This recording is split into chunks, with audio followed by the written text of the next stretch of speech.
Well, hello family, friends, and YouTube.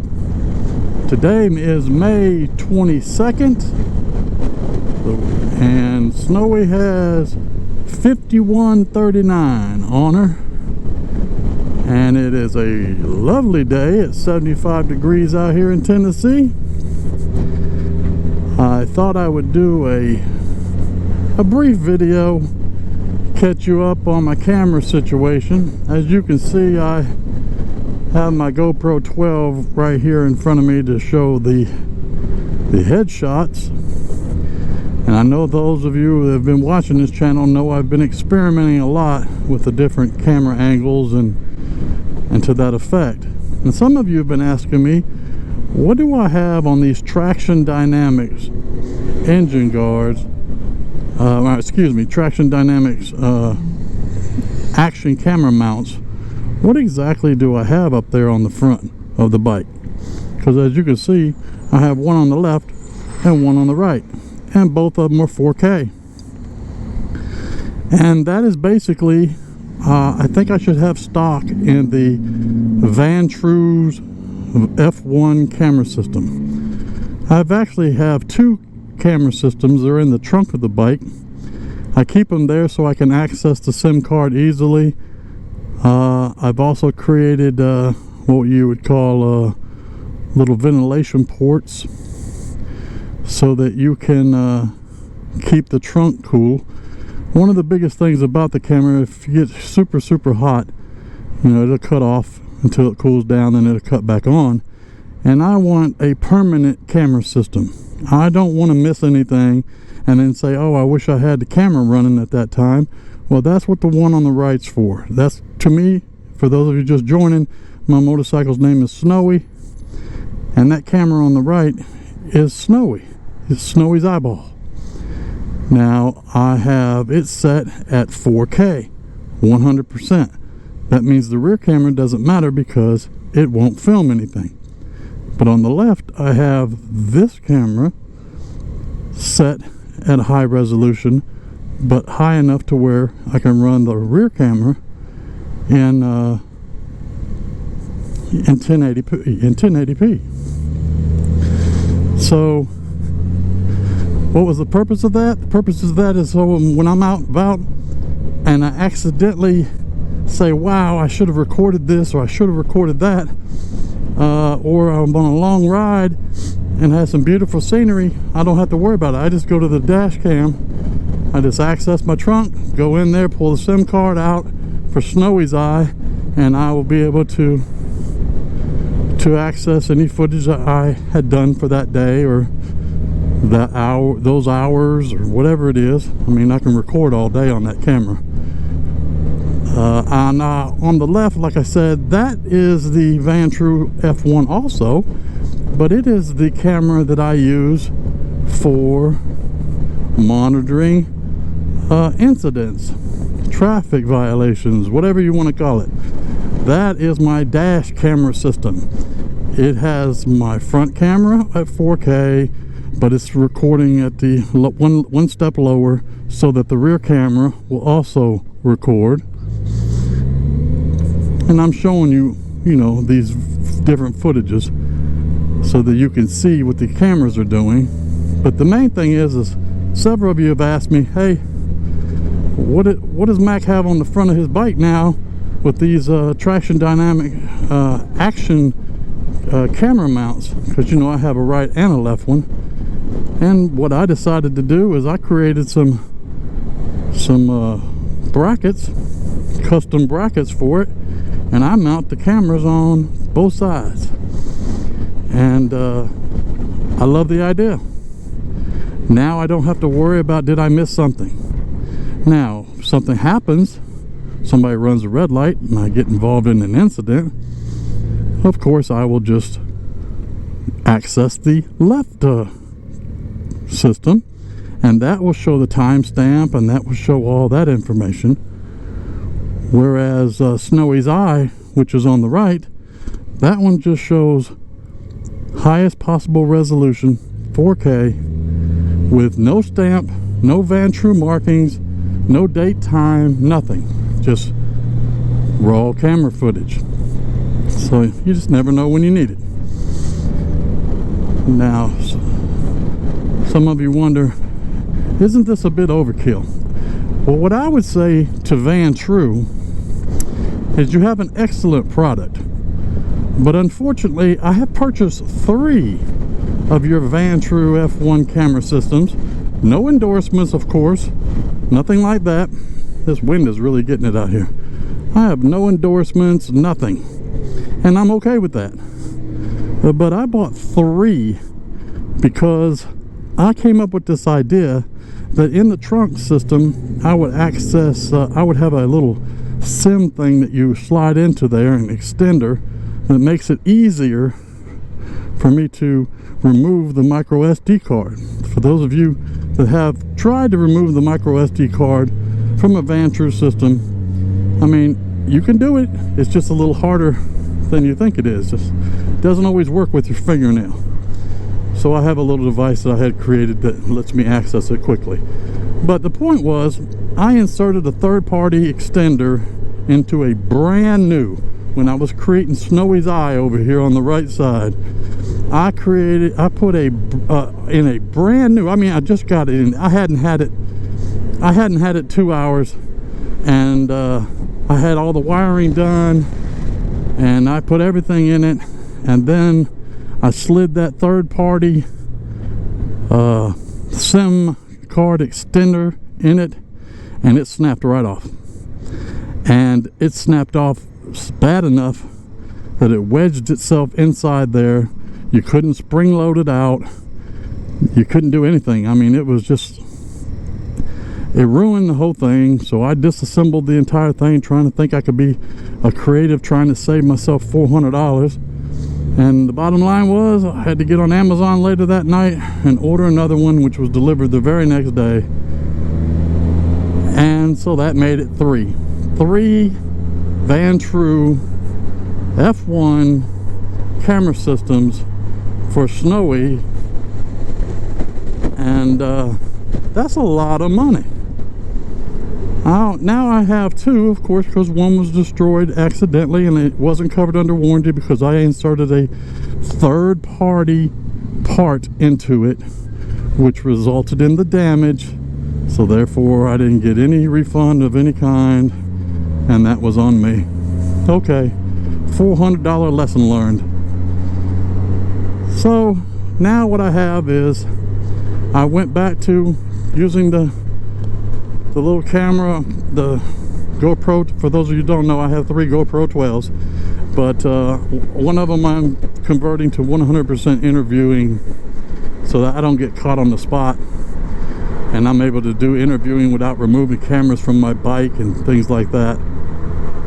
I'm still trying to work on my system. You know, there's no perfect system, and if anybody ever see people out there that motovlog and they also do other things, because you know I have 6 different categories, so I do other things than just motovlogging, and a lot of times you want to hurry up on the spot and record somebody, interview somebody, whatever it takes. I mean, Sensei interview everybody. I mean, he interviews the wind when the wind's blowing. He is on it. But a lot of these guys have these systems where it's got good sound. Slappy's got a good sound system, so when he's interviewing people, it really does sound good.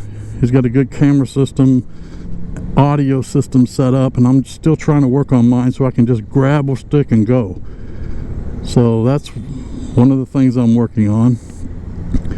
I want to give a shout out to Robert White's son, who graduates, or who is graduating, and is also having a birthday at the same time.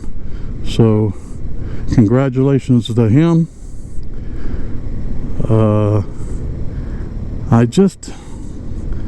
Playing with these cameras have been a pain. Now, those of you that follow my channel, you know that I've been toying with this until I think I got it right. Well, I think I got it right now. I'm happy with the setup. I'm happy with the lower profile. It doesn't really attract a whole lot of attention. As a GoPro 12 sitting on those mounts, you can clearly attract attention. But with these with these Vantrues, this is to me, this is going to be the final setup. This is the way I will ride. This is the way Snowee will have 2 eyes in front of her. One's for the police and accidents and insurance company, and the other one is Snowee capturing footage as we ride all across this country. Now, for those of you also joining, you know I just ordered a Hannigan's trailer. Spent a lot of money on that, and I'm looking forward to it being finished end of next month. It's apparently a 2-month process, or that's where I got fit in on the schedule, but I have it custom painted. It'll be custom painted to the bike scheme with the pinstriping, so I'm looking forward to getting on the road. A lot of you asking, what are you going to do with this trailer? What is it mainly about? And to tell you the truth, the trailer is for 100% camping supplies, camping gear. I will have it set up and geared up to where when I hit the road, I will be doing camping instead of hotels. So that's why I'm getting the trailer. Some of you are like, well, you know, you could have got a camping trailer. I don't want all that. I want a nice trailer that matched the bike, and that's what I did. Now, I didn't get it wrapped. Everybody's getting their things wrapped. Powder, everything's getting powder coated these days. I got everything I want on this trailer. And for those of you wondering about trailers, that's expensive. All right, traffic. It's expensive, and I'm hoping it'll be well worth it.